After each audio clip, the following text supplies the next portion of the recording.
Hello, good morning. We're going to play the Bogtavern today. It's written by a friend of my husband, and my husband got a key, and he's like, this is your kind of game. It's a story. So we're going to play it, and we're going to see how it goes. It's supposed to be a horror game with no jump scares, so let's get going. I don't know German. We'll go English. I consider confusing situations, perhaps do not know how to proceed. This is intended. And I can turn on hints. Okay, that's good. Hints usually contain spoilers. Okay.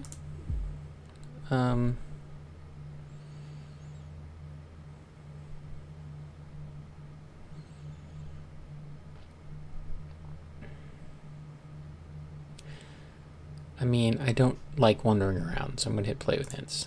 Sorry. Game will be saved automatically. Alright, here we go.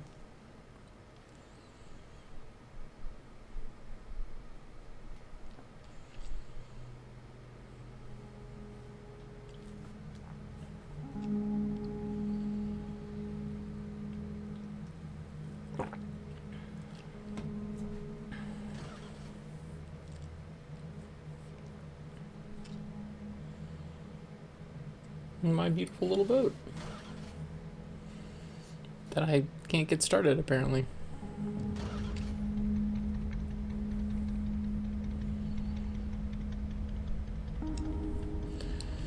Engine's running, murmurs the old captain, and walks back to the steering wheel.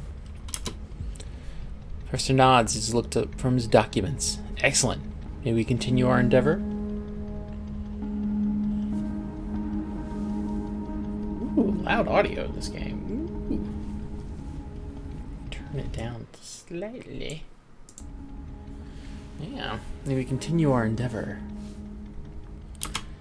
The captain's shallow nod is hardly noticeable in the fog, but the old cutter laboriously makes its way through the swamp.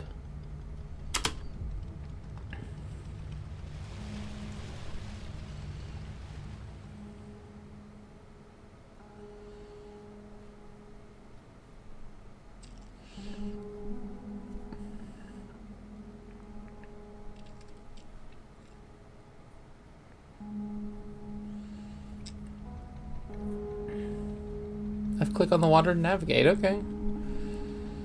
Let's go.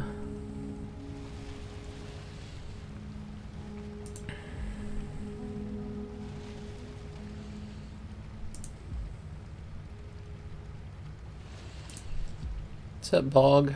Just wanting a beer or something. Let's do it.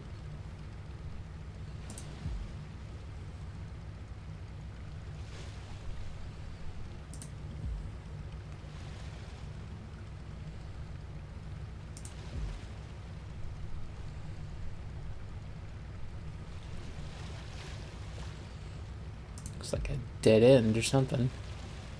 Oh, okay. Okay, it says space. And get off here? Let's see. Oh, there we go. In the distance are old barracks, lost in fog and swamp. An oppressive feeling spreads and the air seems thicker. The captain prefers to keep his distance. Who knows if there's debris in the fairway? Okay. Fine. Satcher back to also unlock a hidden dialogue. Okay. Sure. I guess that's what it means by the hints needing spoilers. So I don't know what those dolls are yet. That's fine.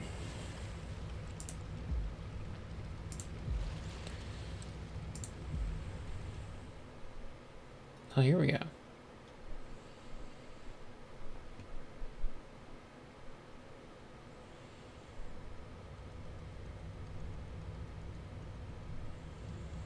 Eureka, the professor exclaims. It's fixed.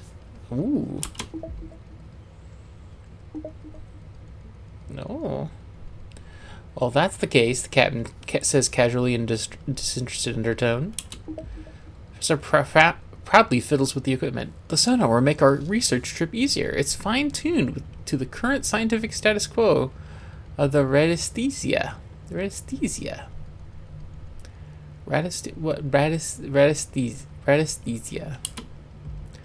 Captain has to think for a moment if he remembers how long both of them have been in the swamp. This would be desirable. A functionality test would be appropriate. The captain looks at the captain. Isn't that how you say it in German? Captain doesn't care what it's called. He gives the Englishman a diplomatic nod.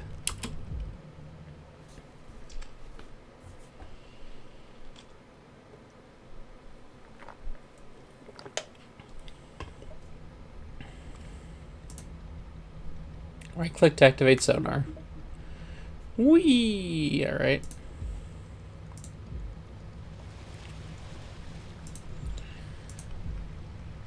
There's a campfire over here. Sonar it. No? Nothing? Okay.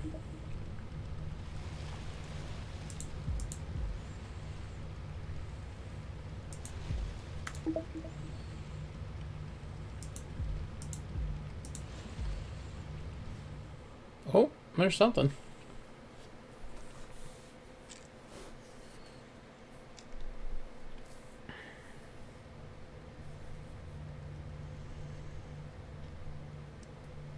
Der Professor toys with this sonar. He can't wait to test it out. Explore the bog. Use right click to activate the sonar so you find hints. Okay. I thought I was doing that, but maybe I wasn't. I don't know.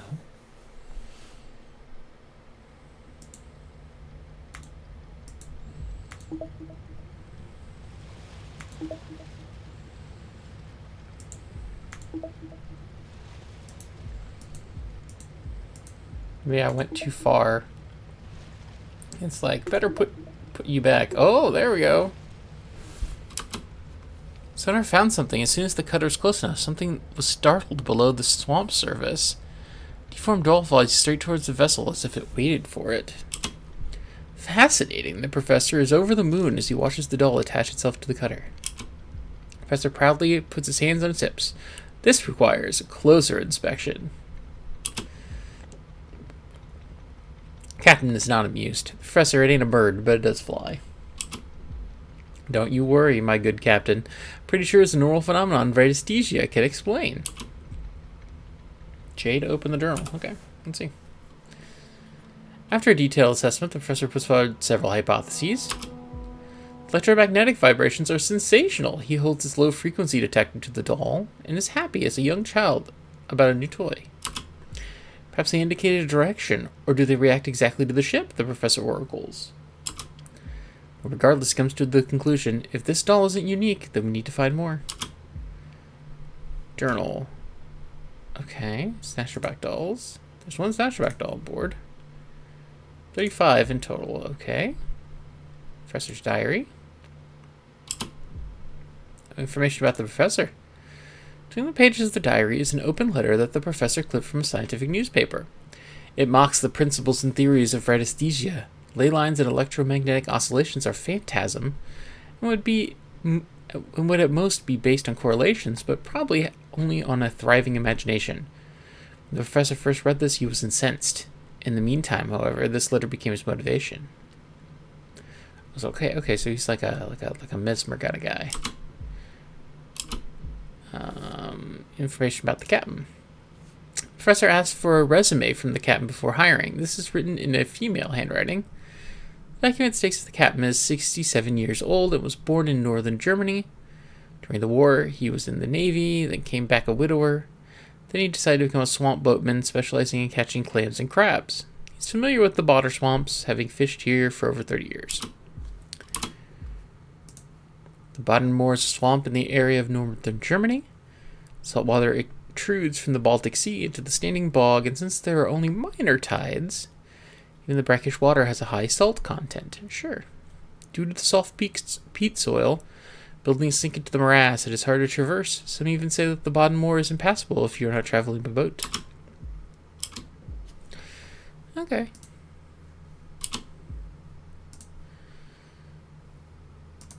Well, good to know. We've got good journals to check stuff. Oh, I found one. Let's see what's over here. Professor narrows his eyes and tries to interpret shapes in the haze. What interests him makes the captain feel uneasy. We should turn around. Who knows what shoals are here? The professor'd rather take a closer look. But he doesn't want to get stuck either.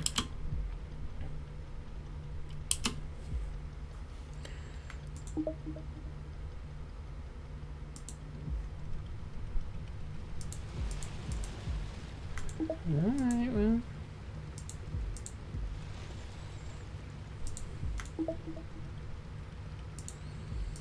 Let me tell you, there's nothing I love more than seeing a couple ley lines, you know?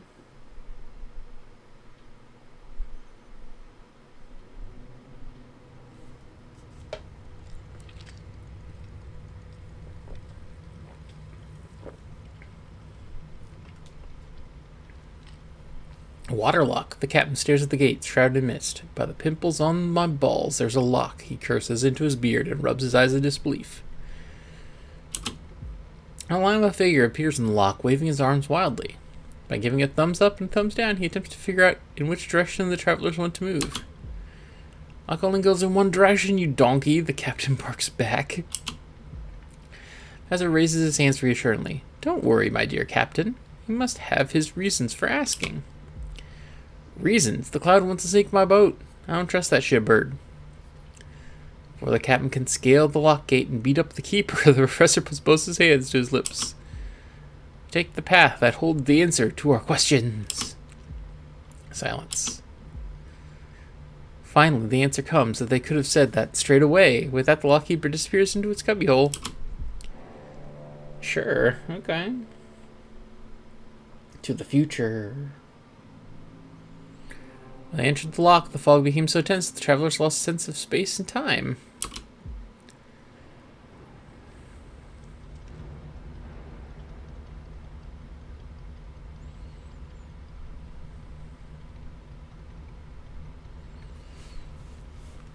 Okay, here we are.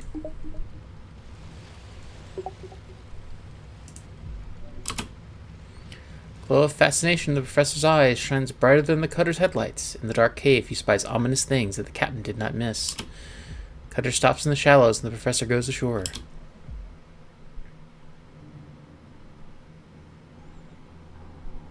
There is an artifact in the cave. It appears to have been cast from a single stone, as no traces of tools are visible.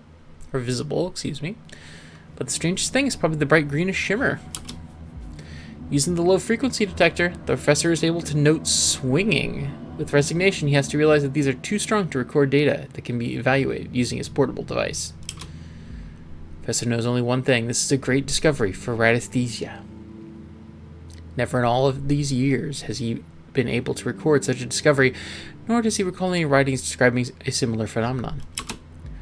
Minutes pass in which the captain patiently smokes his last cracker in his pipe. Captain, it is imperative. This obelisk must be recovered, the professor proclaims in the name of science. Captain thinks what he sees is more like a pile of dirt. That mumbo-jumbo looks rather dirty to me.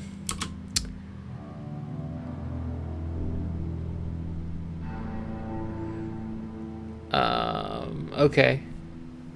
I got a decision. Well, there's one thing I love, it's science, so... Captain doesn't really care what the obelisk is called. He knows he can't avoid getting it aboard.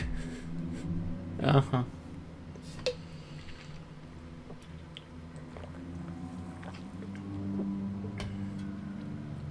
Captain's displeasure took 2 men to lift the obelisk onto the loading crane.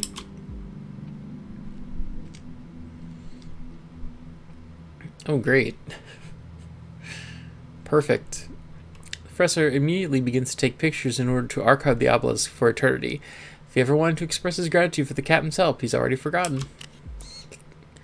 Captain doesn't bother. The engine starts, and the journey into the fog continues. Love a good obelisk, you know? There's one thing that I care about. It's a good obelisk.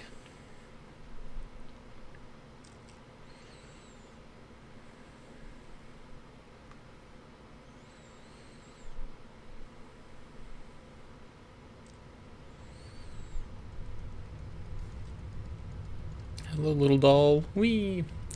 Delighted, the professor looks at the captain. He feels his urge to communicate his latest finding, but since his only conversation partner was waiting for this moment, the professor is interrupted. I take it we're ready to go home? Considering that I'm running out of film reels, yes we are. If the captain didn't have such a thick beard, you could see his liberated smile. Mission complete, baby. Yeah.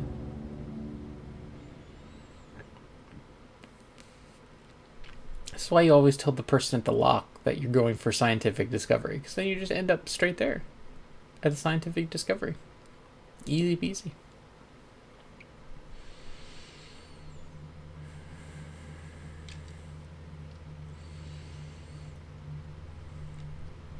I'm surprised we don't make more scientific discoveries like that.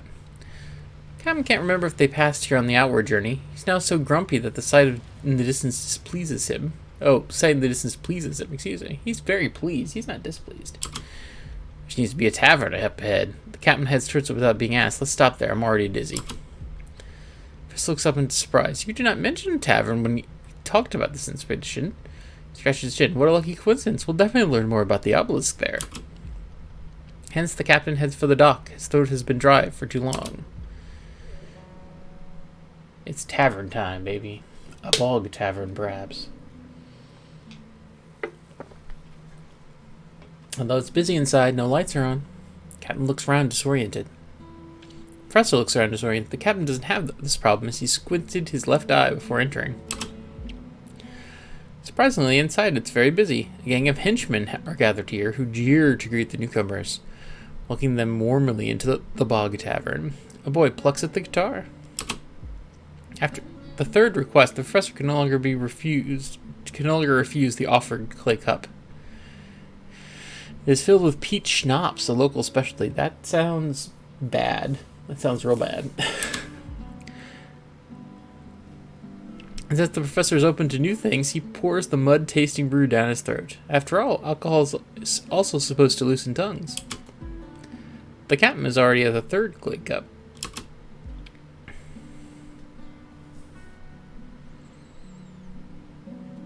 The captain is tipsy, the professor inquisitive. We already got information. Let's play dices. Captain has sat down at the dice table and welcomes the fact that pebbles are being played instead of his hard-earned money. While the drunk professor questions the visitors, they seem to mock him for it. The captain doesn't need many words with his play partner. The dice master would never tell the captain that he is simpatico, nor would the captain do it the other way around. The dice fall silently, pebbles are exchanged, and in the end, both only know that their clay cups are empty again. It's a shame, really. After a short moment, he understands. It's time to go. Oh, wait. When the captain wants to get up, the deep haze of his partner makes him hesitate. After a short moment, he understands. It's time to go. Captain stands up while the professor staggered around. Sure. The curfew is initiated. Okay. Suddenly it's quieter. The henchmen get up and go to the hatch that leads to the basement. Last man smiles at them and invites them to come too. Go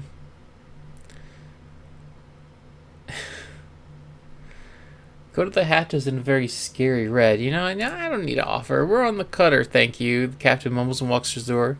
Voice behind the mask that they're sure of that. Captain declines with thanks. Before the henchman disappears, he shouts after the travelers that the peat schnapps is empty soon. Should they happen to find barrels on their journey, they are warmly invited to bring them to the tavern. Okay, I'm on it.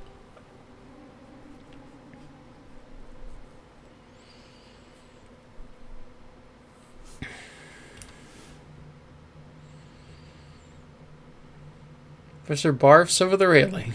Captain discreetly pretends not to notice. Instead, he tries to massage his throbbing temples. Why are we stopping? I'd rather sober up in the hotel room, the professor complains. While the captain shares the professor's wish, he's getting on his nerves. That's why he replies angrily. If I knew where we were, then we'd come to the home port. While the professor instructs the captain that he could use the firmament as an aid, he throws up again. Hence the captain decides, we'll stay here. It's too deep to anchor, and I can't see the stars nor the shore. It's going to be an uncertain night. Then they will realize that their eyesight has deteriorated. Okay.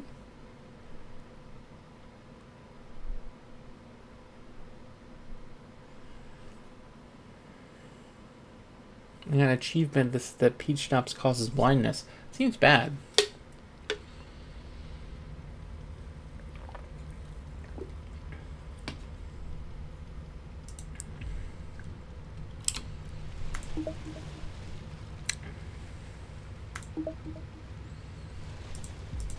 Alright.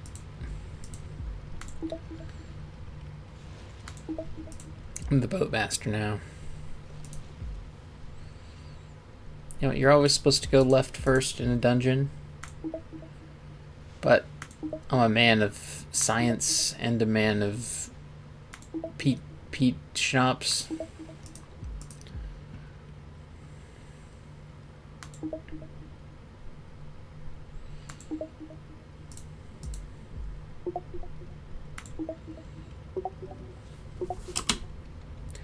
Cutter stirs the water. Another doll emerges from the swamp. Oh. First the Shabbernack doll, now the obelisk, and now another doll. That's sensational. The professor is already imagining what his fellow researchers would say, and promptly loses his train of thought. He stares tensely at his notes that confuse him. He's too excited to think straight. Till a penetrating voice in his mind repeats that he'll make it. He is a smart professor from Oxford.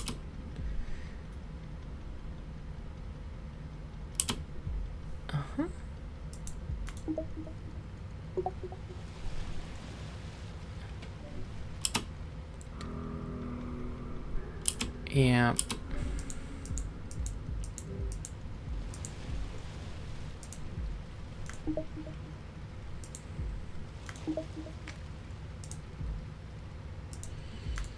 We did it. Now I've got 2 creepy dolls flying around. I want a whole... They're supposed to be 35. I want a whole swarm. Whole creepy doll swarm, baby.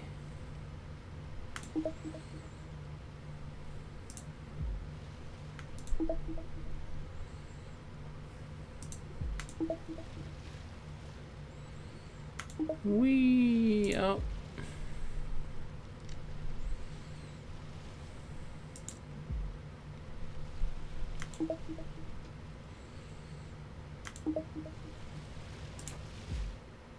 Oh, okay.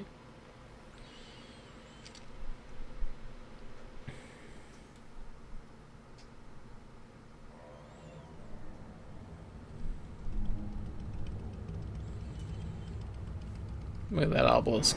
Beautiful. Now where did we end up again? The captain drives stoically into the dense fog. If he squints enough, he thinks he can see the shore. He's been driving straight for hours now. At least that's what he would assume, since his pocket watch doesn't work.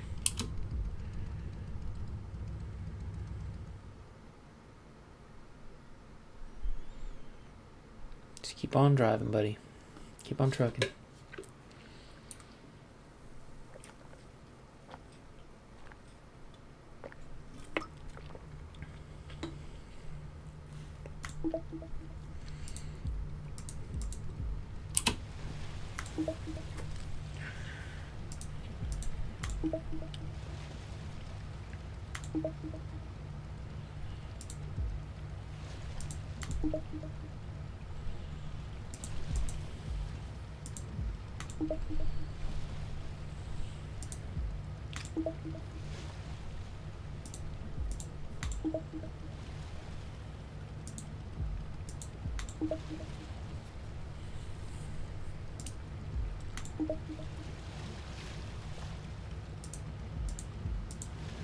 This is probably the right way.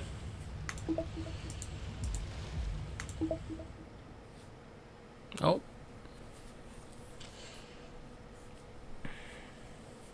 Too right of a way, maybe. Captain steers slowly through the misty reed forest of the swamp. His old pocket watch lies open above the dashboard next to the steering wheel. Ship's clock has been broken for years. That's why he's got the pocket watch from his niece. But the pocket watch is now also stopped. The captain doesn't know when it stopped. Don't worry, he curses the fog. It must be the reason why he keeps getting lost.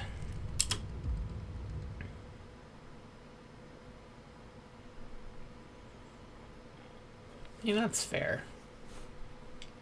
Fog does that. Or so I'm to understand.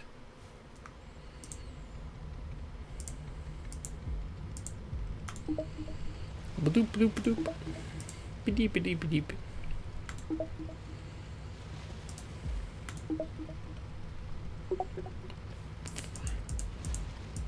Whoa, scientific discovery, ho! It's tied on the cutter. It was never meant to be on the road for any length of time. Below deck, you can hardly see straight, are the Professor and Captain's hammocks, soaked in musty oil and warmed by the petrol engine. One rule, though, the poop bucket stays above the deck. That's fair. Things which need to be done, and that is men's work. The captain routinely tips the contents of the bucket into the water. The professor was struggling from the last visit to the Bogtavern. His stomach didn't approve of the peach schnapps. Based on the smell, the captain would judge that not even the fish would eat it. That's fair.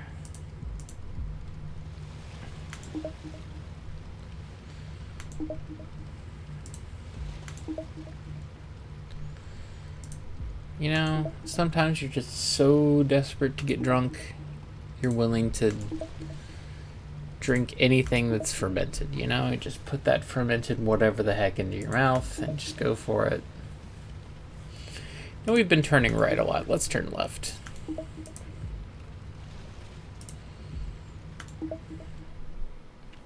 Surely that was the reason that we were getting lost, because I kept turning right.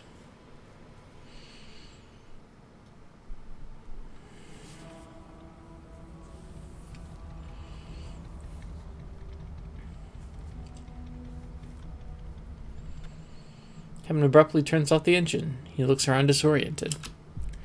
When did we hit this sandbar? The captain asks, swallowing his panic. Professor smiles softly. Calm down, Captain. That must be the tide. Captain knows better. There's no ebb or high tide here. After some time waiting, the captain has had enough. He lies down in his hammock below deck to doze off.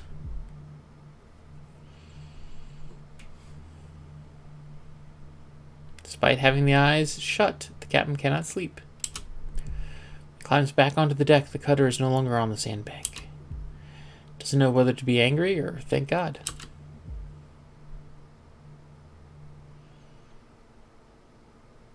Just be angry at God in general. It's probably a good general plan, you know?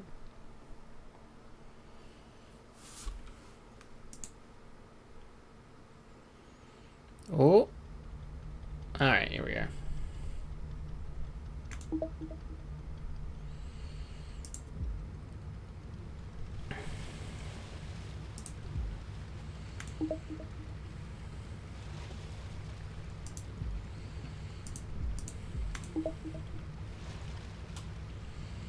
Captain, turn better. Captain. Thought you were a professional. Come on, man.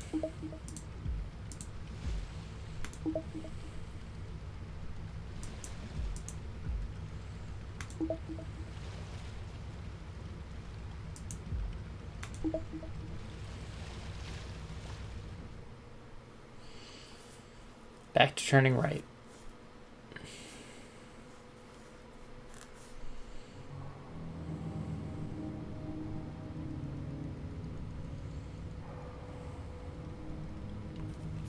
Same read over and over again. The captain bites his pipe and bares his yellow teeth. Professor looks up from his papers. What do you mean? We've been here before. Instinctively, the captain draws on the pipe, even though it's not filled, grown in circles like confused migratory birds.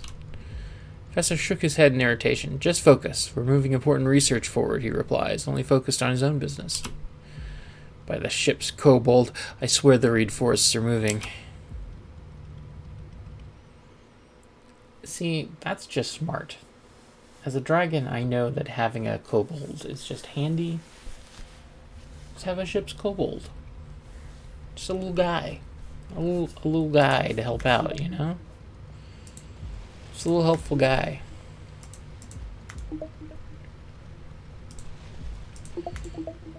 Oh. Captain lifts the bucket containing the remains of the last few days. The bucket always stands at the back of the boat. There is no other spot. Captain empties the bucket without batting an eyelid. He'll just keep throwing the vomit and poop overboard.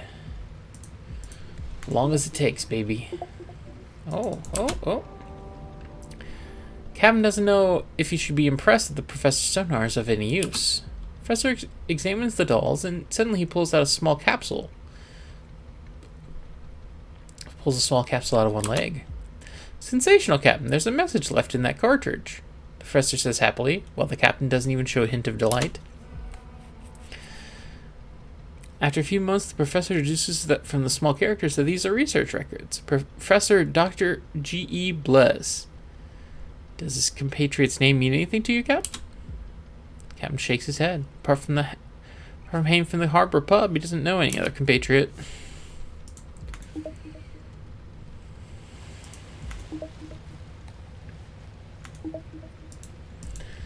Well, the difference between my professor and all the other professors is my professor is willing to get shit-faced drunk to get the job done. That's how you know he's really a man of science.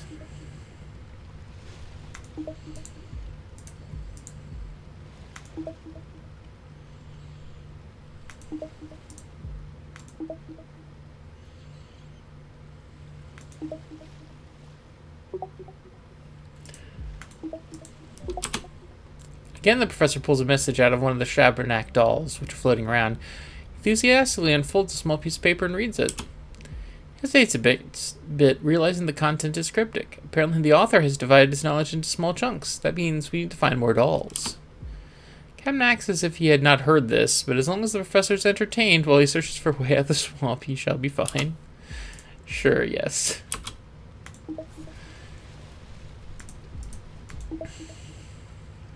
Let's keep the kid entertained, yeah.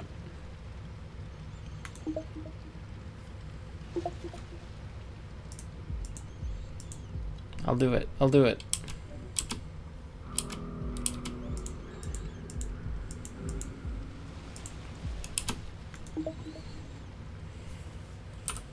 Wonder if there's additional journal. Front loading dock. There's nil attached to the cutter's loading crane. Oh. Where's the professor? This is a mumbo jumbo. I'm gonna agree. This is a nil. Uh-huh. Oh, it's an obelisk. Okay. So I can change my mind. Is it nothing, or is it a cool obelisk? Well, I think it's a cool obelisk.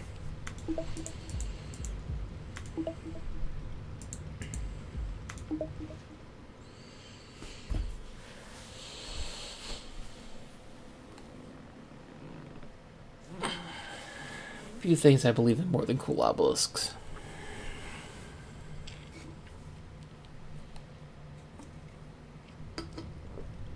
What do you think, Captain? The professor holds up 2 drawings.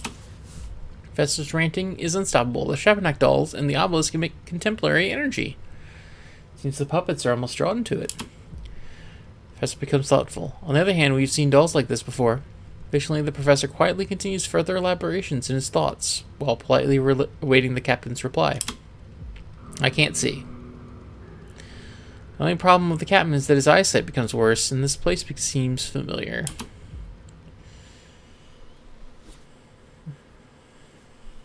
That's why you don't drink on the job, you know?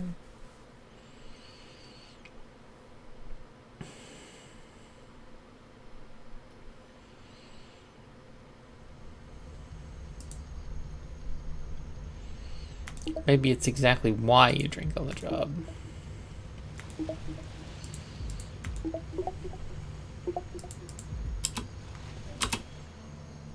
Oh, a small idyllic island in the middle of the swamp. Something is strange here.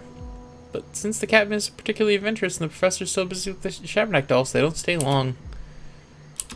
Okay.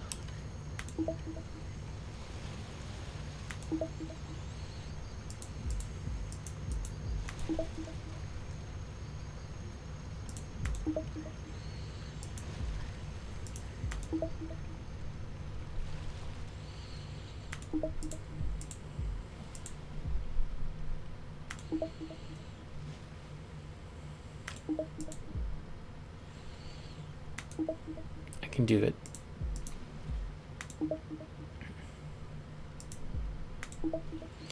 I will find my way out. You can tell because I've got science scans. I've got scans of science.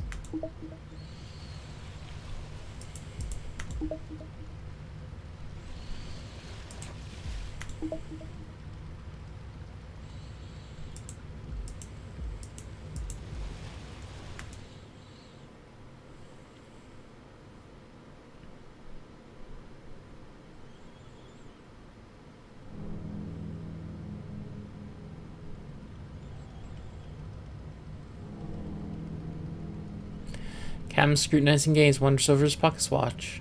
Over to the pocket watch. His niece smiles at him as always. Next to it is the diesel indicator. A chalk mark certifies that the pointer has not moved a bit. Neither does the captain's niece's happy smile for whom he longs for. Nevertheless, it pisses him off. He can remember this passage. Again, he didn't make any headway.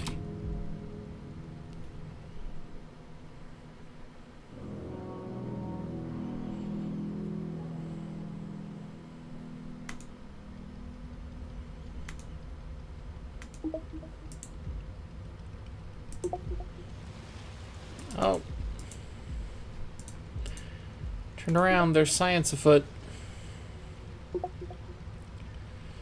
We gotta science this sucker. Captain drives as close as he can into the fog and narrows his eyes. What do you see, Captain? The professor asks and does the same. Annoyed, the captain simply shrugs. Nothing.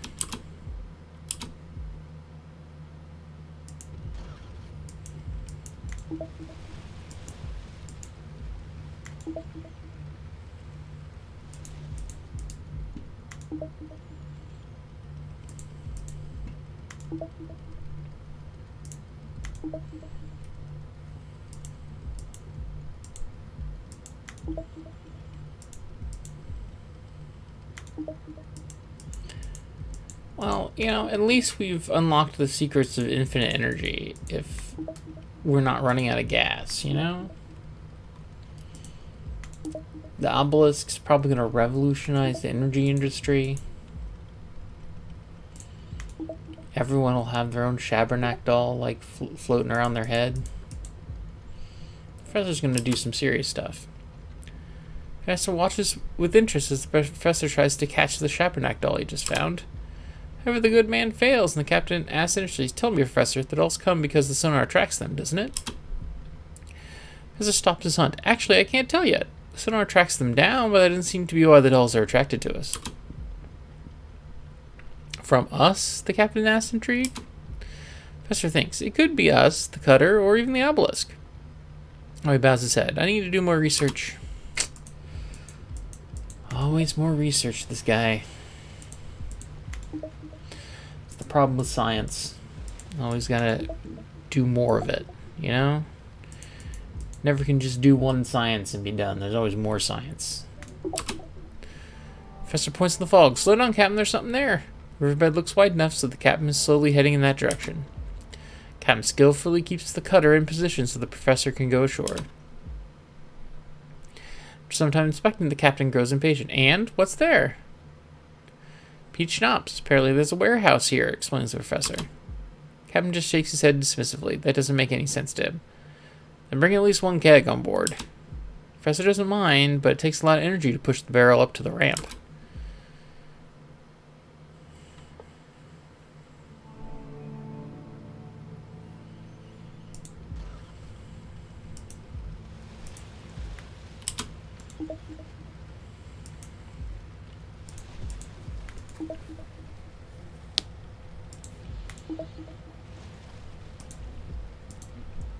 Oh, it's a little boat. Come back, little boat. Oh, I missed it. The little boat went away. Oh, maybe it's over here now. Get to that boat. Get to the little boat. Another message in the soul. In the doll, signed by the professor would say, the sensational Professor G. Blaise. Must have captain's displeasure. This only fuels the professor's will to explore. It seems that even if they found a way out of the swamp, the professor would certainly not want to leave just yet. Based on the clues, the professor can already make out that Professor Dr. G. Blaise was still on the move here in the last century. Apparently with an assistant whose name has not yet been mentioned. Okay.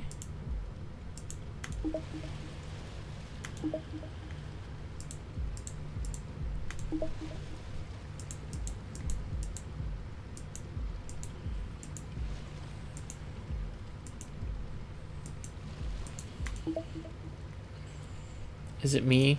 Am I the professor, Dr. Professor? G. Blaise? Can you become a doctorate wandering around on a boat? Doctoral program? Bogtavern doctoral program?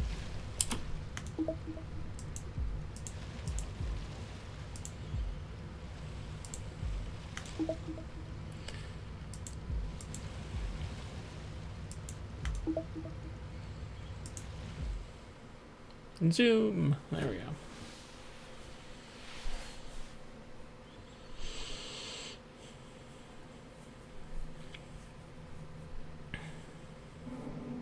Professor stands at the railing, having his diary close in his grip. Below the deck, the captain dozes in the hammock. He simply cannot fall asleep. His thoughts are restless. A month ago, the professor was forced to start this excursion. Otherwise, his professorship in Oxford would have been in danger. Now he has proof. Radiesthesia is no charlatanism. No doubter can now deny this. That's true. He's got everything he needs. No one's going to be charlatan anymore.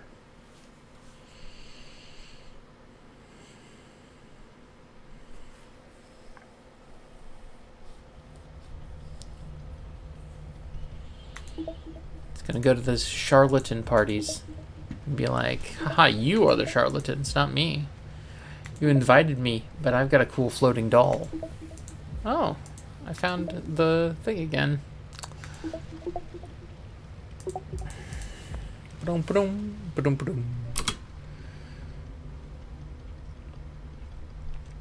very close to the captain. Get out of here, you bloody bastard. Get out of my cabin. Barks angrily and waves his arms.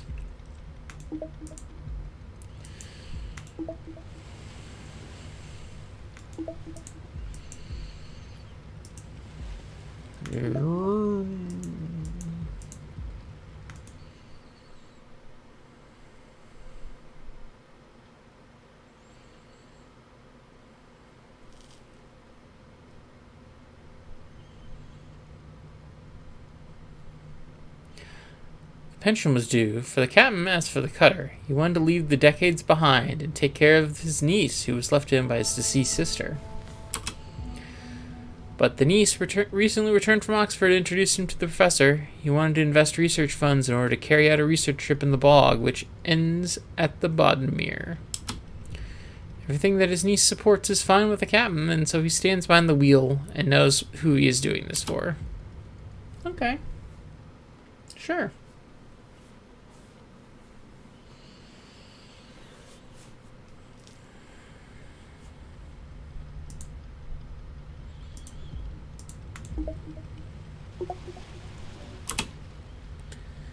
This Shabbernack doll is particularly rebellious. It's flying around wildly, and the professor can't catch it. He accidentally bumps into the sonar, and as if by magic, the doll moves a little more slowly. Fascinating.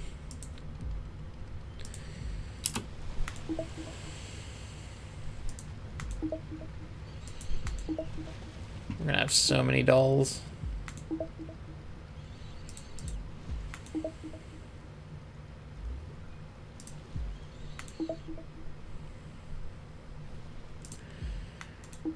Captain's gonna have to hold a whole tea party for all these dolls. He's gonna be all grumpy about it.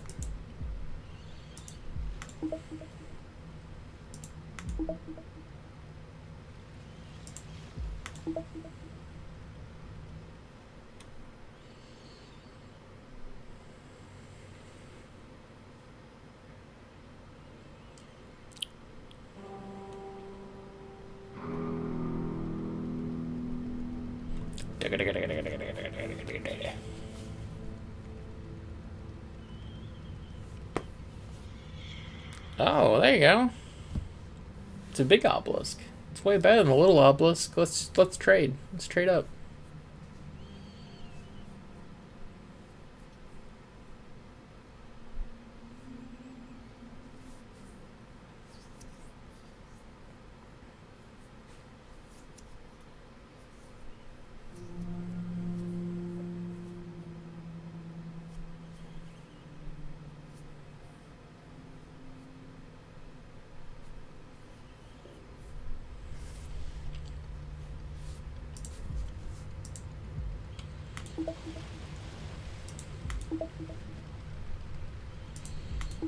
Alright, off we go.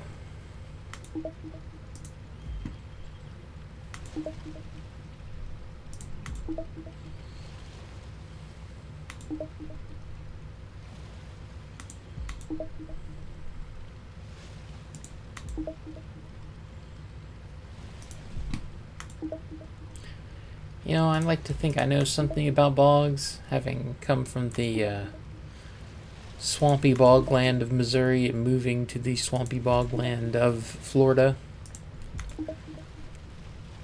And my general take is that bogs kind of suck, but they're kind of nice when they build like a wooden platform over them. And you walk through them. That's kind of cool. I feel like they should do that. Everybody can go see the obelisk. It could be a great tourist attraction.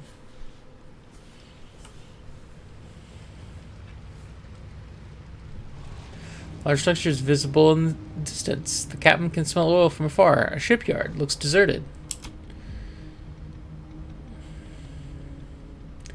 Are you sure there's nobody there? Asked the professor, but the captain shook his head. Even if, he wouldn't want anyone to inspect his cutter or even criticize it.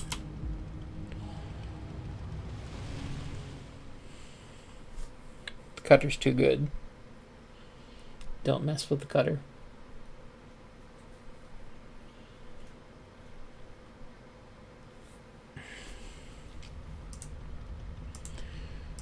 One last boat trip before retirement, you know?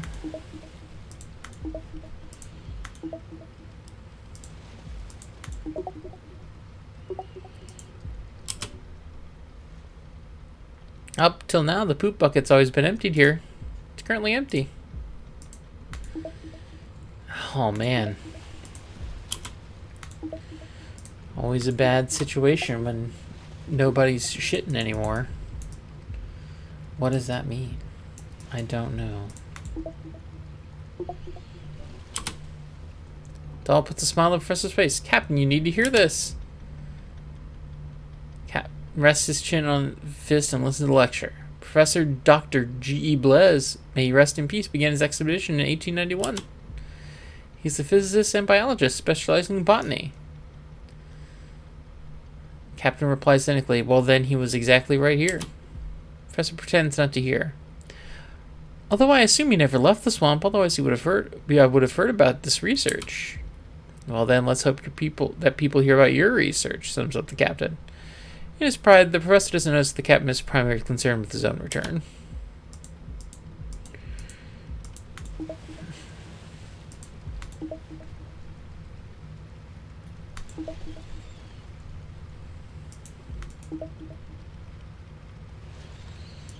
There's got to be another free ley line around here somewhere, you know? You just gotta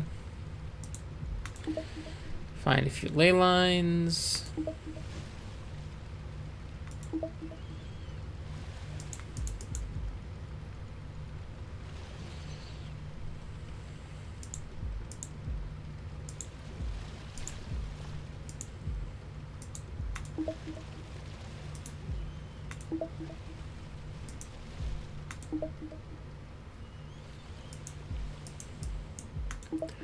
We're going down this time. Oh.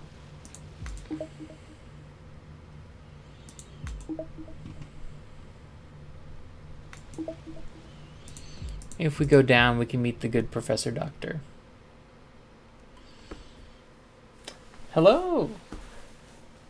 Xavier. How's it going? Oh, we're back to the lock. Oh no. Lock keeper stands in the lock wall and waves to the travelers. He gestures a thumbs up and then a thumbs down. Now he waits for a response. Yeah, we're going down, baby. Going down this time.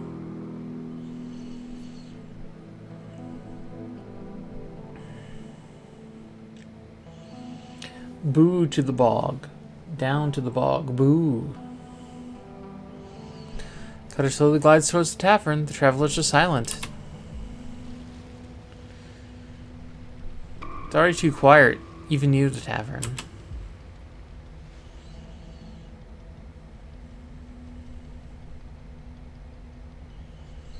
Professor disembarks at the pier while the captain waits on the cutter. While the professor is busy, the captain looks at the jetty. There are some small boats that have sunk.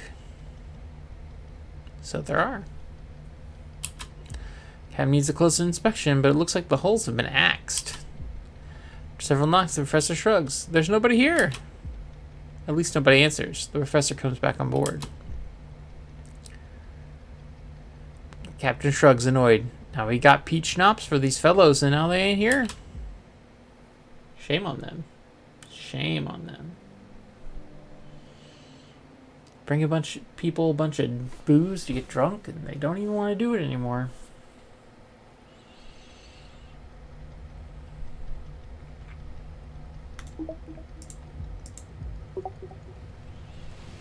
Whoa, whoa, whoa. Turn, turn. The wonderful G.E. Bless just left us a clue. Captain ignores the worried look and says rudely that we shouldn't drink from the swampy, brackish water. Seems like you should keep a journal to record how many times you got lost in the fog. Captain could think of better things to pass the time. On the other hand, he can't remember the last time he really slept. Hence, he just mumbles annoyed. How so? The clocks ain't even working.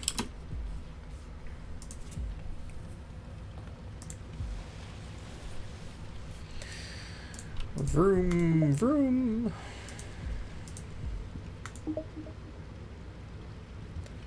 Oh, goodbye, boat. Goodbye.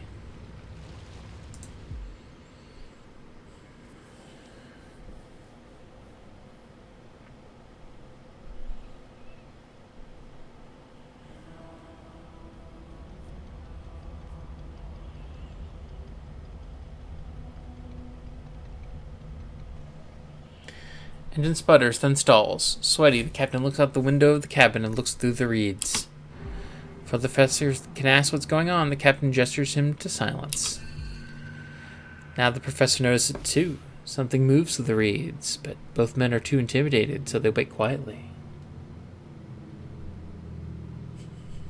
How was your day? Me and my cousin and sister watching your show? Well, my day's started. I'm streaming in the early morning. We're enjoying this spooky game. Ooh. But yeah, at least I slept better last night. I have the last few nights. But now I'm playing a horror game, so I probably won't next time. You never know. Oh, that doesn't sound good. Finally, it's gone. It's just gone. Phew. We survived.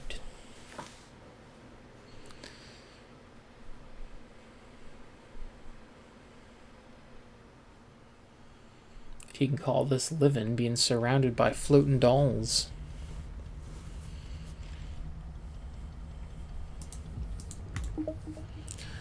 Zoom, zoom.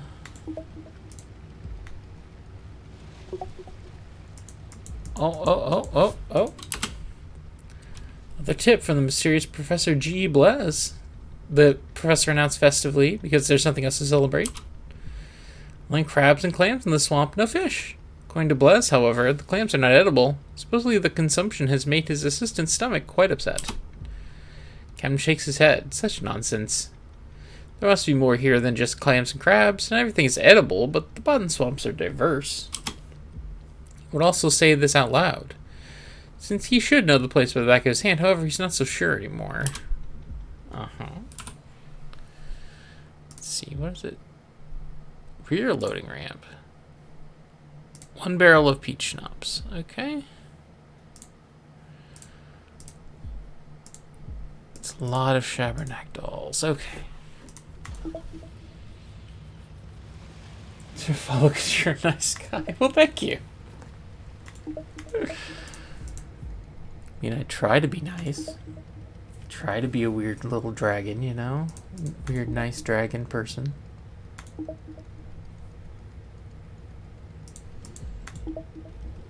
No, come back, boats. I need boat friends.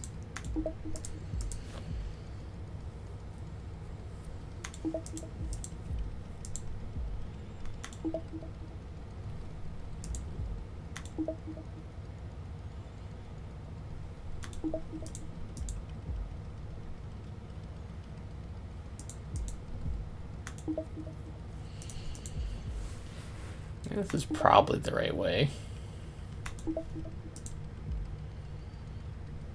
At this point, I have to be a bog expert. I've been wandering around here for so long, you know? Oh, oh. Captain, turn around.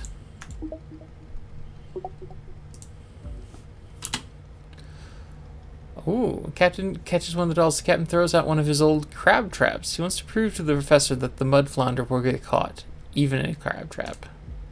Professor hadn't made a note for too long, lost his eyes in the distance, or made a scientific comment. Is something wrong? Asked the captain. Professor informs about his train of thought with a counter question. I'm not sure if this question is superfluous, but don't you happen to have botanical treatises on fungi, especially the potato puffball? Oh. No, is the prompt reply, leaving the professor's mind block where it is. Uh-huh. I mean, I always carry books on the potato puffball all the time. I've got a special potato puffball bag. Oh, oh, oh. Minister in the fog. What do you think about the mist? The captain shrugs. All I know, if we go out there, we'll come out in a strange place. So wishes you were traveling with a less pragmatic but witty personality. Well, I do love to come out in a strange place. Let's do it.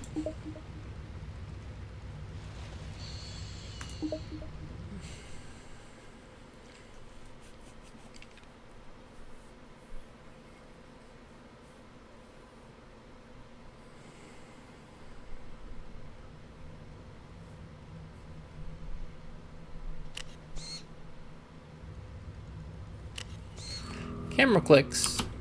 Meantime, the obelisk has been photographed several times. The underside alone is not fully documented, as the captain refuses to turn the object upside down with the winch for even a brief moment. Do you know that no one's going to steal that obelisk from you, right? The captain asks brusquely, interrupting the professor so that he messes up a true scientific snapshot. Pictures help me see the details, the professor replies insistently. Knowing that the lighting is suboptimal, the images ought to be developed in laboratory, and the film is slowly running out. Fine, sure, I guess. That's the problem, really.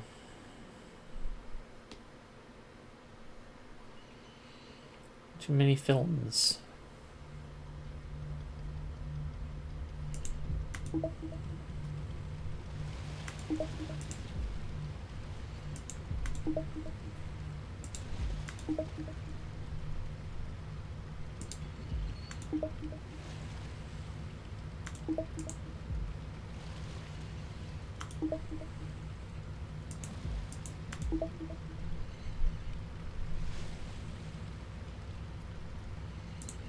There we go. Surely this will take me out. I got it this time.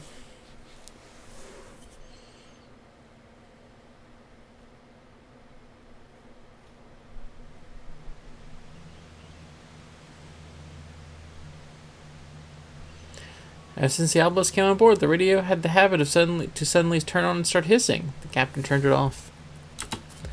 However, the reason for switching it off was not the white noise, but the whining.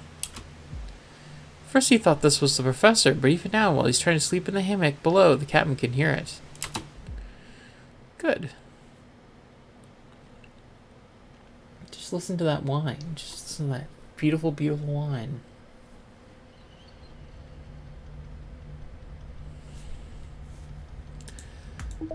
I feel like they've slept like 4 or 5 times now. I feel like they should just admit that things are kind of screwed here.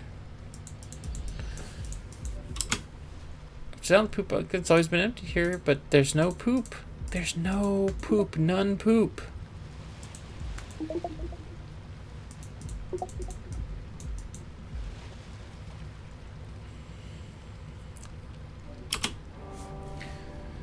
People lived here, Professor Dr. G.E. Blez. People lived here even then, but you could only meet them. But even then, you could only meet them in the Bogtavern. This confirms for the professor. The people in the Bogtavern need to know more. And if not, there must be more clues. Sure.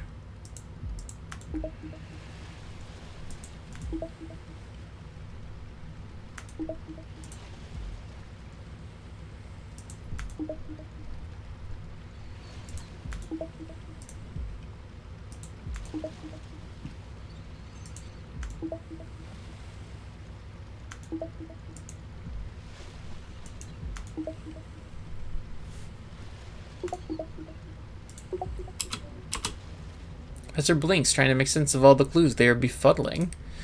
Professor has cleaned his glasses several times, but the documents no longer make sense. It seems something happened to the author that is preventing him from writing clearly.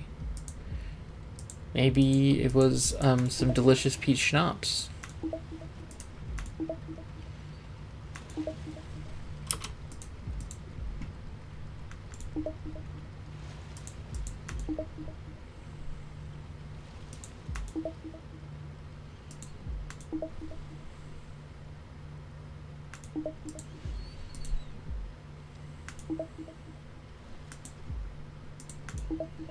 Always bad news to give me a button that makes a noise, because I'm just going to make a noise, you know?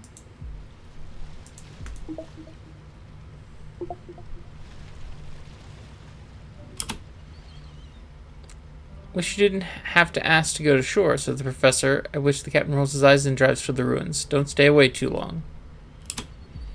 Professor grabs his wrist in confusion. You are not coming? Captain sighs and turns off the engine. Well, if that is necessary.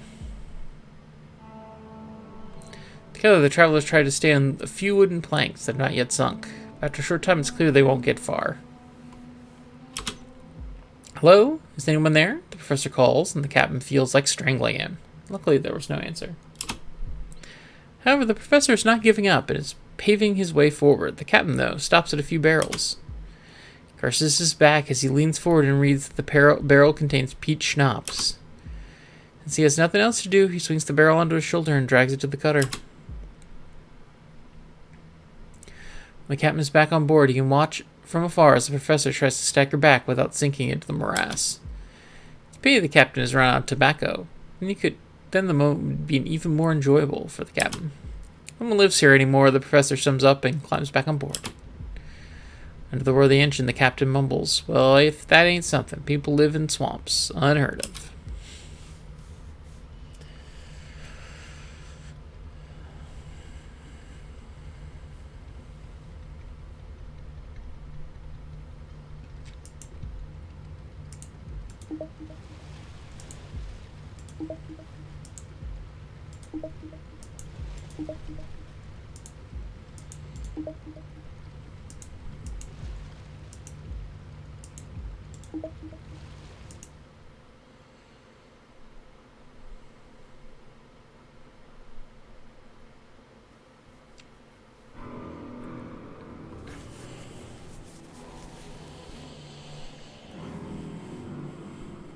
The captain dips a long rope into the oil tank. He doesn't trust the fuel gauge, which is why he prefers to test by hand. After a while, the captain pulled the rope back. Incredulous, he measures less than half a meter. With a grimace, he guides the rope back into the tank, whipping it through the hollow walls. Every drop of fuel is worth more than gold.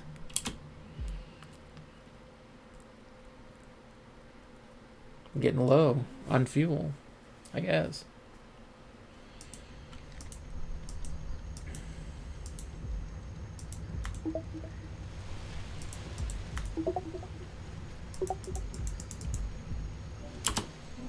Professor, didn't you think there was no life here? The captain asked cautiously. The professor is startled when he hears the sounds of frogs and insects. Professor raises his hand. Sensational! There is living fauna here after all. The captain is still uncomfortable. Professor wants to go ashore immediately, hence the captain has some time to make himself comfortable in his cabin. Professor is fascinated to discover that frogs actually exist on this island. He also finds crickets, which the frogs probably feed on. It's an interesting tour to look around. Yeah, hopefully. Checking out all the stuff in the bog. However, the professor cannot interpret much from it. After all, his knowledge of biology is more than poor. On the other hand, he notices a herb that he hasn't noticed on any of his other shore excursions. That's why he reaps something from it. The professor climbs back on board. The captain notices the find. It sparks his interest. Out of pride, however, he doesn't ask any more questions, only grumpily gets the cutter going again.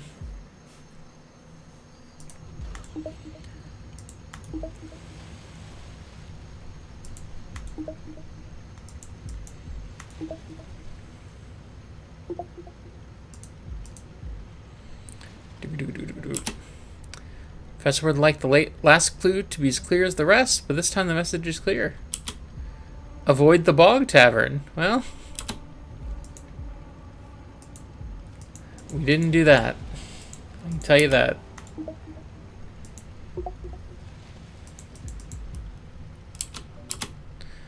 Old constructions hammered together from crude wood, sand half sunken in the moor. A wild guess would be that schnapps might have been produced here. Who wants to go into this shithole? Grumbles the captain. The professor, influenced by the disgusted exclamation, makes no claim to take a closer look at this place. Alright.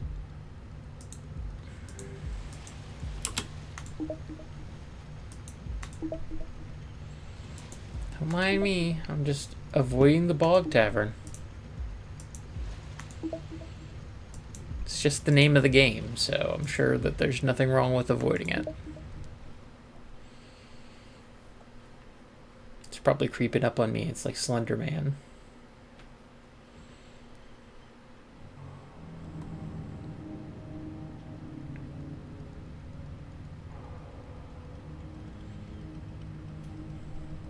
Seems normal.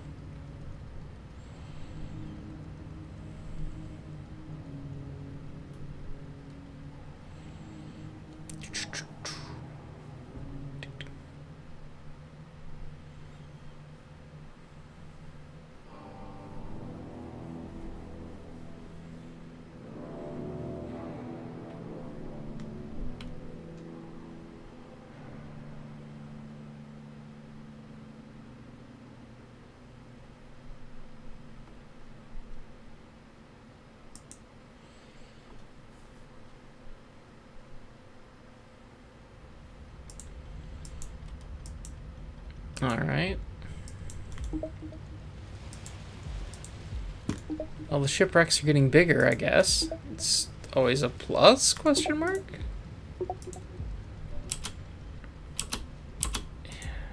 No more shit in the bucket.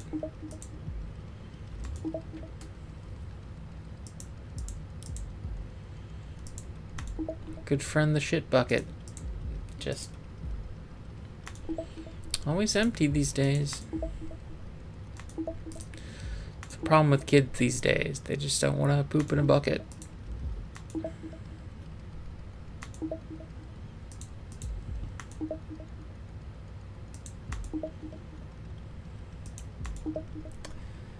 Back in my day, we pooped in a bucket and we liked it. We're like, wow, what a great time. This is interesting. According to the excellent Professor Dr. G. Blaise, peat schnapps itself from local earth balls fungus called Scleroderma, explained the professor. The professor goes on to say that this appears to be a simple process. There would also probably be whole colonies at the bottom of the swamp. Am I supposed to dive down there and salvage some, or what? Asked the captain in hopes that this doesn't give the professor any stupid ideas. Not necessarily, my good captain. I'm no biologist, and it seems the spores are dangerous. He pauses for a moment and looks at the captain.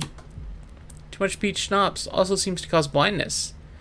The captain can only shrug his shoulders to this. He prefers to blame his bad navigation on the permanent fog.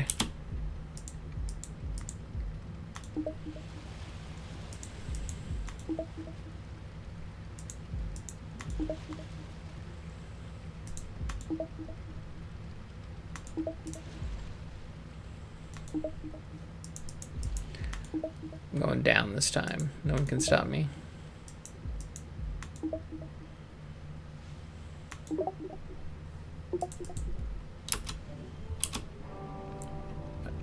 Professor was about to catch the doll to retrieve the message, however, the almost soaked document's already falling out of the doll. Professor frantically reads the message.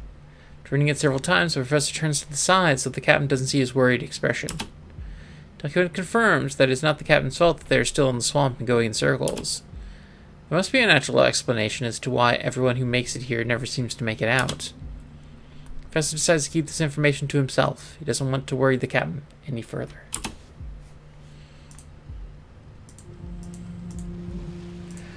Really caring about the captain's feelings. That's a caring man of science, you know?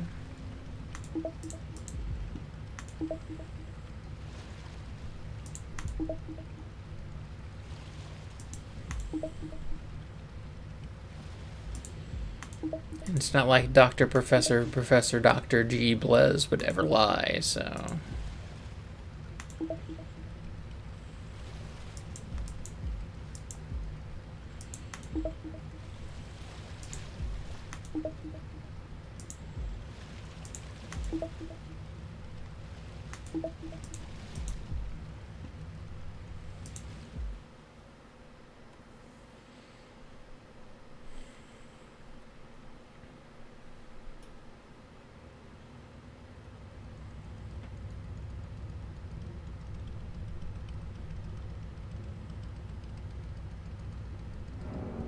Oh, hi there. Hi, friend. Oh, goodbye. Goodbye, friend.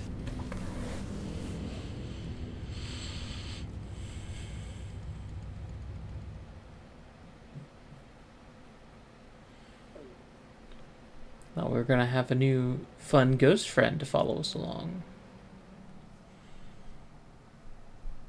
Maybe it's Dr. Professor G. Blez. The true Professor Doctor that everyone's all about.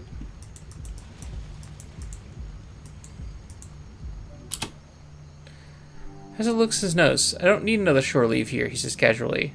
Though the captain replies, but I do. The professor goes about his research. The captain sneaks around the island in search of the herb. After a while, he comes back and hides the tufts in his coat pocket before climbing aboard. Found any clues? The professor asks, interested. But the captain just shakes his head. He simply does not want to admit that his addiction forces him to smoke those herbs.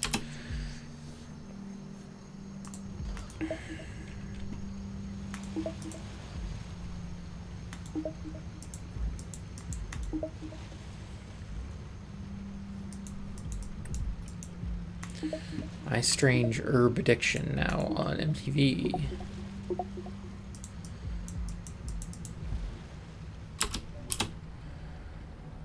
Professor looks up at the captain. You think this might be a distillery? Captain nods sullenly. The cutter drives as close as possible to the shore so the professor can disembark. He'll need his time, which is why the captain is impatiently nibbling on his pipe. Professor sinks in the mud several times, but manages to pull himself out. Most of the finds here seem useless, distilling tools, recipes, and ingredients long gone. A note alone draws the professor's attention. It's written in the familiar hand, which means that Dr. Professor G. Blez was here. It's a more detailed analysis of the peach schnapps, and that a double burn makes for a more potent effect, not only in relation to the alcohol ratio. Didn't mean to scare you, but the schnapps was being distilled here. He taps his knuckle on one of the barrels, and from the thud he assumes it's still full. Professor's fine. There's no harm in taking a barrel aboard. There is nothing more. This place is deserted.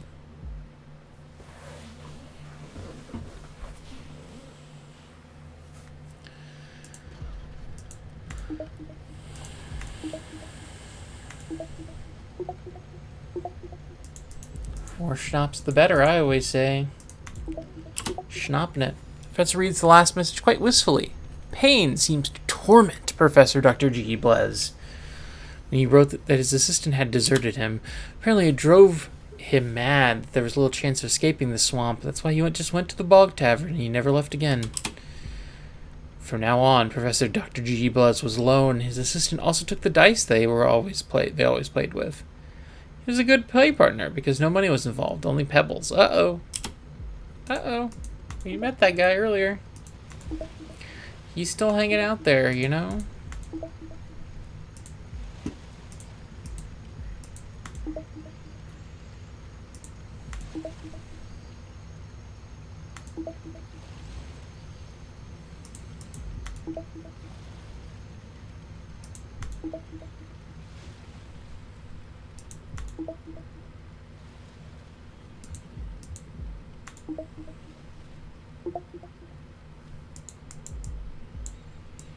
Turn, sharp turn. Professor examining another new doll. The captain sees a swimmer in the water that looks familiar. He leans over the railing to draw in the crab trap. He can't even remember putting one here. Excitedly, the captain dumps the contents on board. Mud oozes out, but he doesn't care. He's looking for the wriggling of a mud flounder. They are not edible because they only dabble in the murky mud, but this would be proof that there is more to these waters than just mussels and crabs. And until now, the captain always had a mud flounder in the traps with every haul. And this time he finds nothing. Just clams and a few small crabs. They stink like they've been at the fish market for too long. Fish looks up. Fascinating. Maybe a scleroderma in the hull? Ham shakes his head. You want to keep that shit? Otherwise I'll throw it overboard. So the professor can't make up his mind. The captain empties the poop bucket, washes it out, and then shovels the contents in. Sure.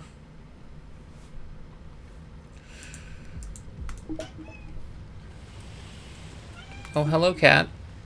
Are you also exploring the bog? Or are you just yelling at me? You're just yelling at me, aren't you, cat? You just love to yell. She is a small creature that loves to yell.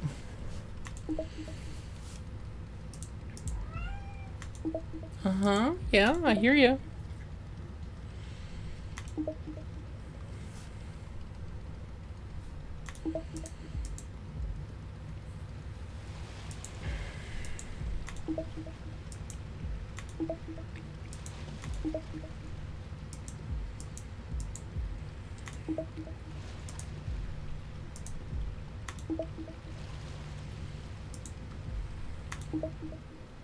Oh, there we go.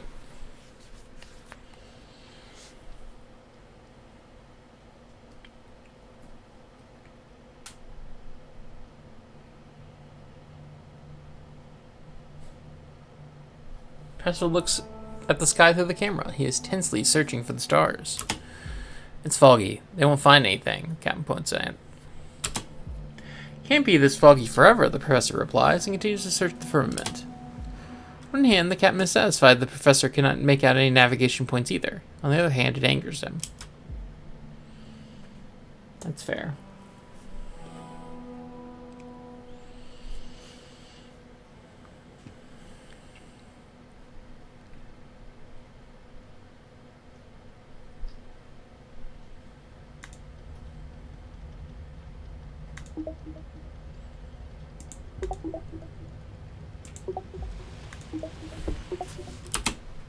Captain's irritated. Every time he drives in the fog, he comes out in what feels like an unfamiliar place. This annoys him. Remembers the week he got lost on the moor. No one looked for him. After all, he knows what he's doing. The fog was quite thick, but this is nothing compared to now. Annoyed, he fills his pipe with the herb. It's not the same, but at least he's got something in his lungs.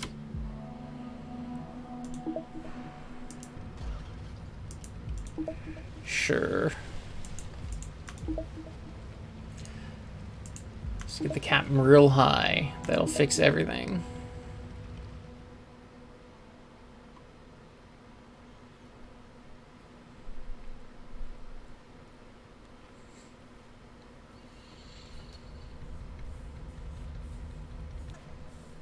Both men crouch in behind the hard middle of the cutter. Something moves in the reeds. Neither of them care what it is. An oppressive feeling overcomes them.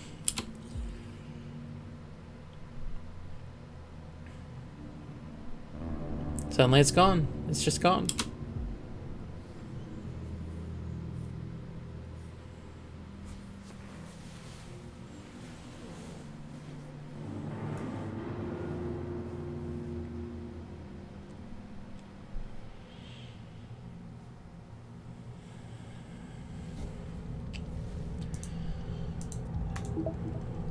Oh, music's getting a lot more dramatic.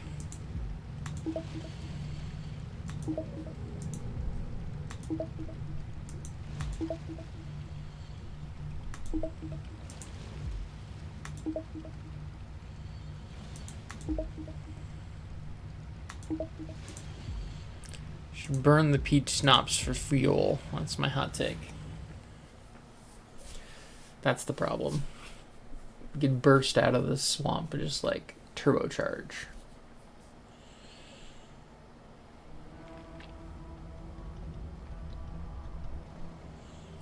Again, the captain feels the cutter hitting the sand. Damn the fog, the sea doll curses and smacks the controls with the flat of his hand.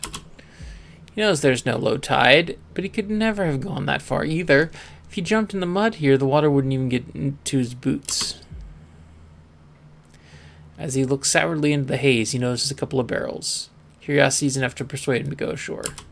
A little salvage effort, the captain has heaped a still usable barrel onto the cutter, and by then, the cutter will certainly no longer be lying on the sandbank.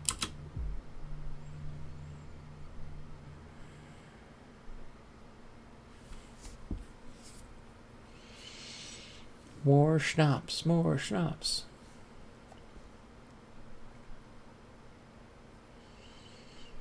Maybe the problem is that they still have some eyesight, and if they were just completely blind, then they would be out of the bog.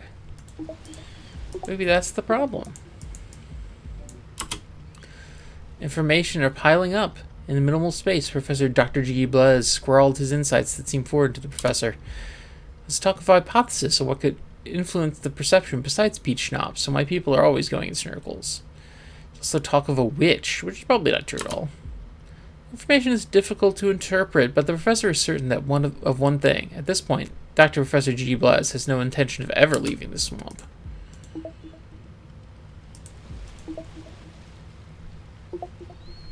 Sure, let's just stick around, you know? Captain crossed his arms. Listen, Professor, I know you're paying me, but some work should be shared. He nods gruffly to the poop bucket, for the sake of morality. The professor was so absorbed in his research that the division of labor never crossed his mind. That's why he takes the bucket and goes to the railing. When he wants to tip the contents overboard, they don't slip out. Confused, he looks into the bucket and sees a wafting mass. He may not be a biologist, but the sight is ignorable enough even for a layperson. Shocked, he drops the entire bucket into the water. Annoyed, the captain stands next to him, following the bucket with his eyes, which is drifting along like a pitiful steamer. What was that about? Remember when you poured the crabs into the bucket? The professor asked in a trembling voice. The professor leans up over the railing and throws up. The captain pats the professor on the shoulder. He doesn't want to hear any details. He just wants to get the boat out of here.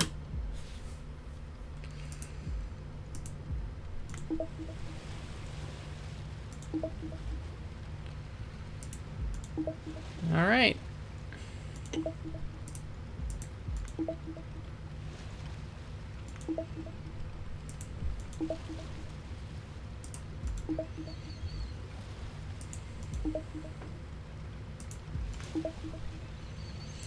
With no bucket, bathroom times are going to be even more exciting aboard this cutter, let me tell you.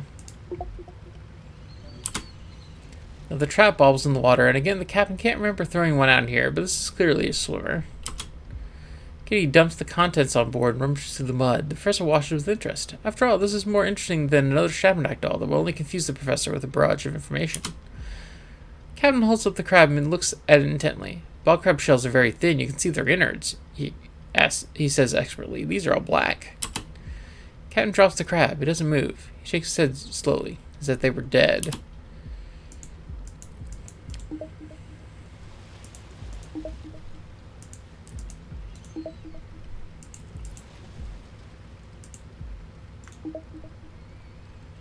You know, maybe it is, as if that, you know, maybe it is.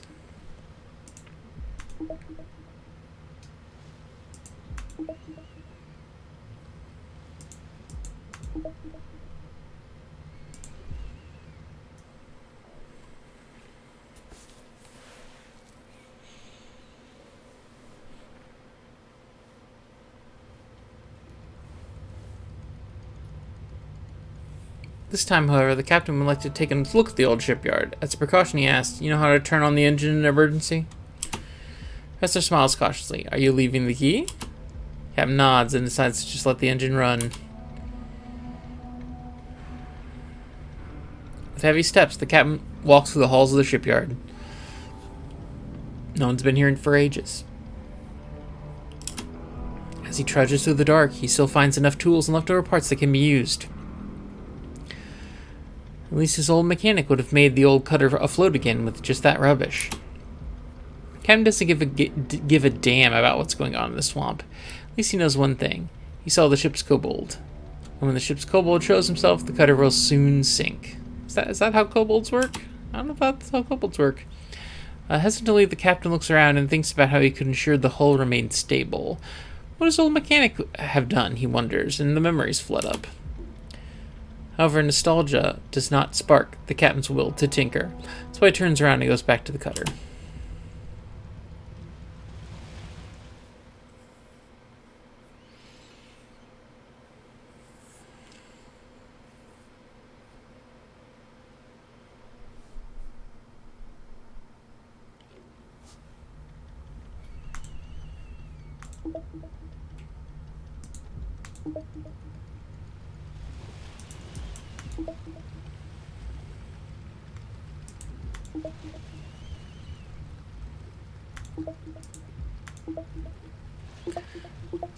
Even more dead boats. Always a good sign.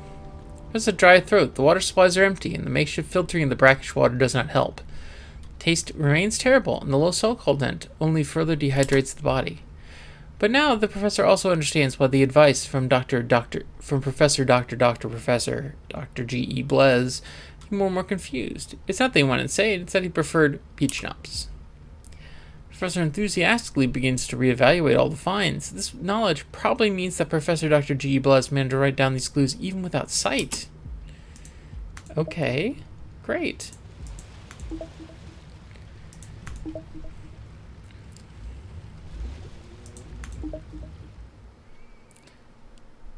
Well, the number of boats has increased.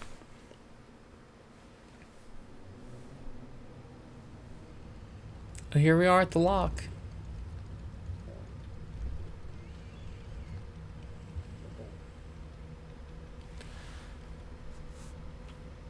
Seems the travelers have already been expected. Thumbkeeper puts his thumb up, waits for his guest to be verified. Yeah, I'm going up this time. Last time went down, this time I'm going up. There's gotta be better stuff on top, you know?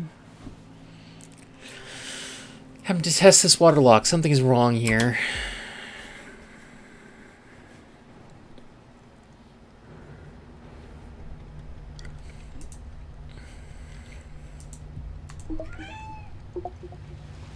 Oh, it's right back there. Oh, no.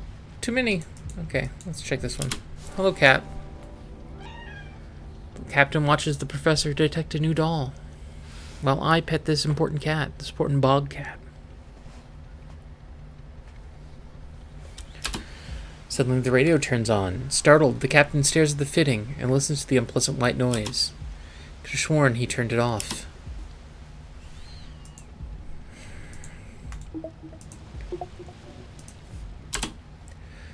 That's just a bit different, Captain. The professor looks up to see if he has the other's attention. The professor reads out that the Professor Dr. G.E. Blaise has met a traveler in a rowing boat. He seems to be fleeing the war. The good Professor Dr. G.E. Blaise, the Professor Doctor, told the boy to go to the Bogtavern. Captain only gnashes his teeth and spares himself the moral assessment of the actions of a dead man. So passively, the professor adds, apparently the traveler is carrying a guitar. Okay. We did meet a guitar player in the Bogtavern. Here, the travelers found the obelisk. The cave is empty now.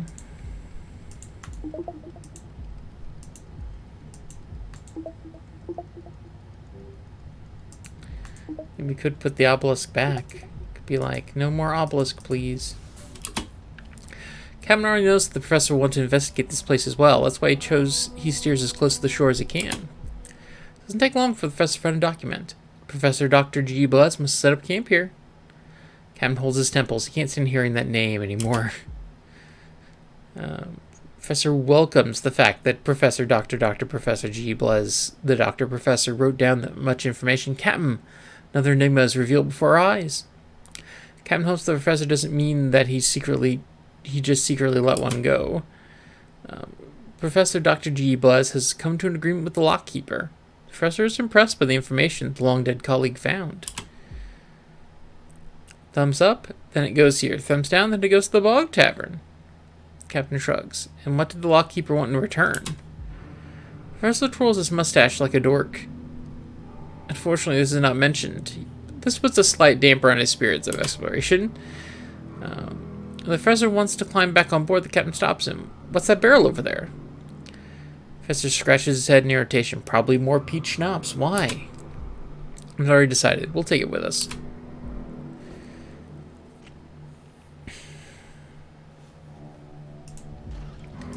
We're going to be stuck in this bog. We're going to be the world's best alcohol salespeople, you know?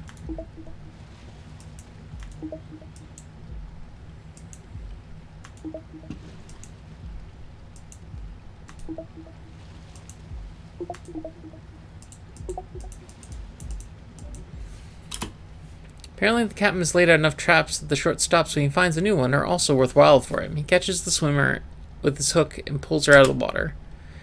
He almost touched the trap when a sudden jelly-like mass slipped through the poles. It was black like the moor water, and the captain let the trap fall in fright. The captain looks dumbfounded into the water. The Professor asks anxiously, "Is something wrong?" The captain shakes his head and goes back behind the wheel so he doesn't have to throw up.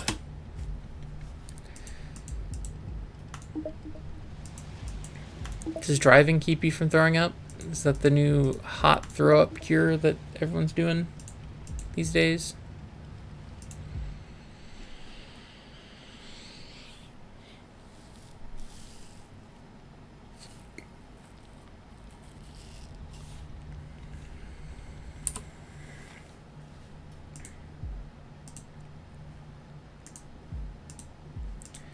We're missing 10.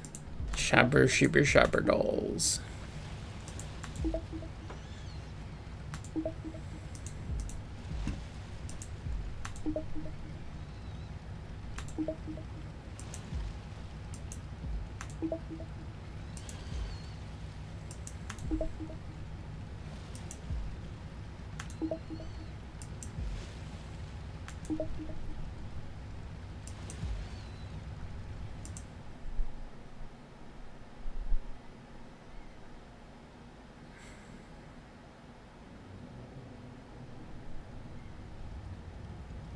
Oh, here we are at the lock again.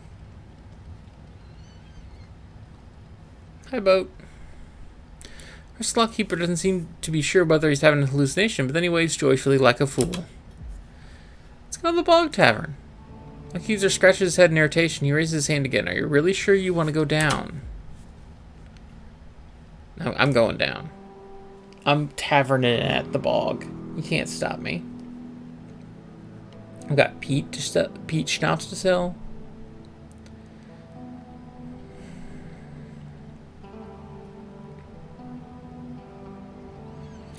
Professor remembers the advice given by Dr. Professor G. Blez just as much as in his warnings. Seems the captain does the same. Maybe we should take it easy this time.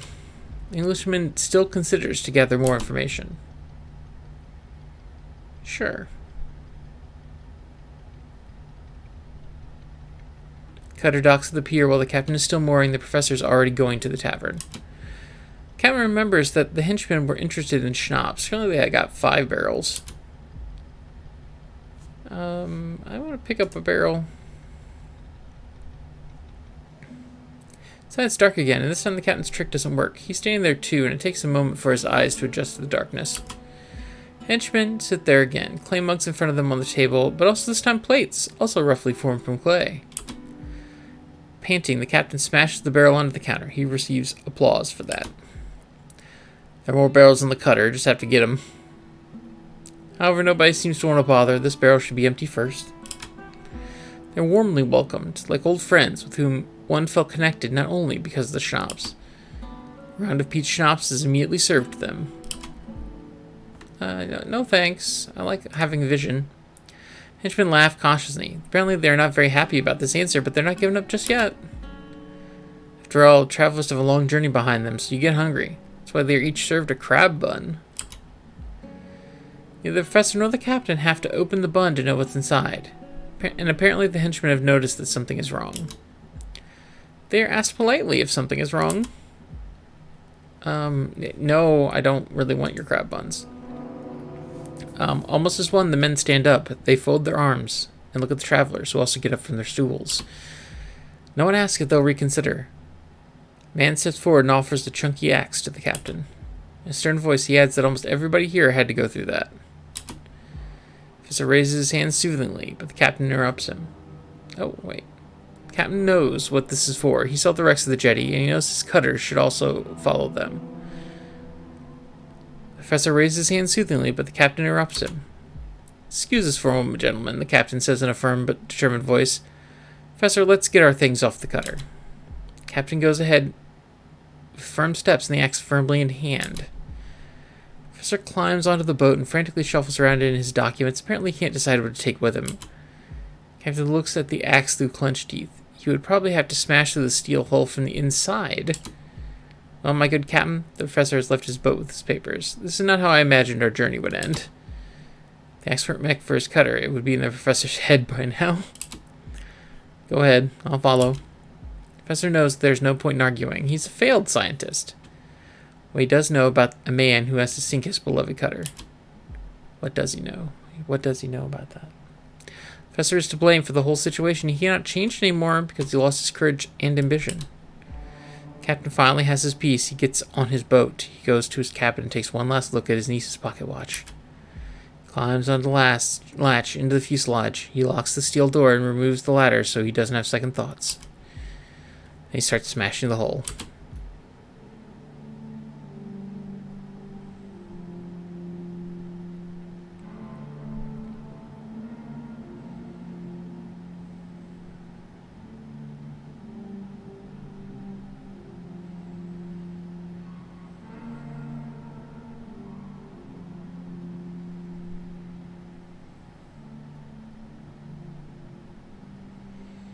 Oh, there you go.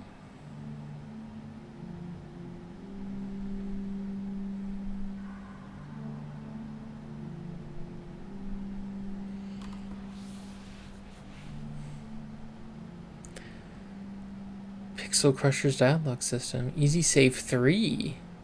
The third easy save. Nice. Well, I guess that was the Bogtavern.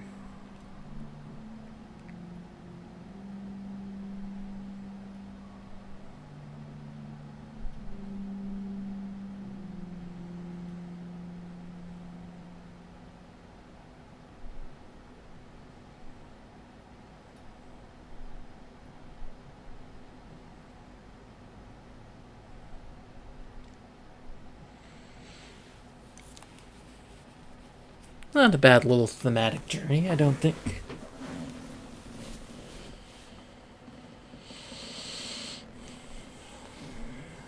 Food supply and productive comments. Fair.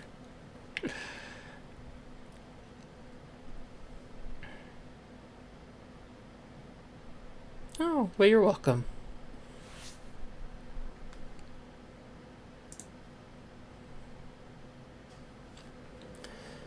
Yeah, there we go. The Bog's Tavern. The Tavern of the Bog. The delicious peach schnapps bog world. Delicious peach schnapps world, you know? Yeah. Well, alright. Exciting that we've got to experience this. Yeah. It had a good vibe. It reminded me of like Kentucky Route Zero, which is a good thing. A little less, a little more Lovecrafty and a little less magical realistic than Kentucky Route Zero, but good vibes for a little game. Good vibes. All right. Well, thanks for going on the journey with me.